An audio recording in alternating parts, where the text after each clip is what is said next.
Welcome to the QSpatial Save Searches tutorial. You can customize your experience and save your searches after you register and log in. Once you're on the QSpatial website and you have logged into your account, you can start saving searches. Please follow the directions in the QSpatial Login and Register tutorial if you need assistance logging in. From the homepage, perform a search for the data you are looking for. You will notice a yellow Save button to the right of your search term. Click that and a pop-up will launch to save your search.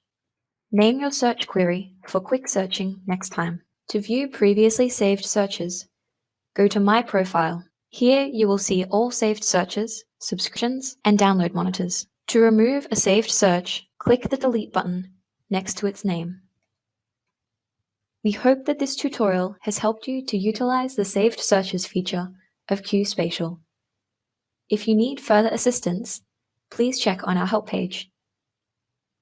Email opendata@resources.qld.gov.au or call 07 3330 4101.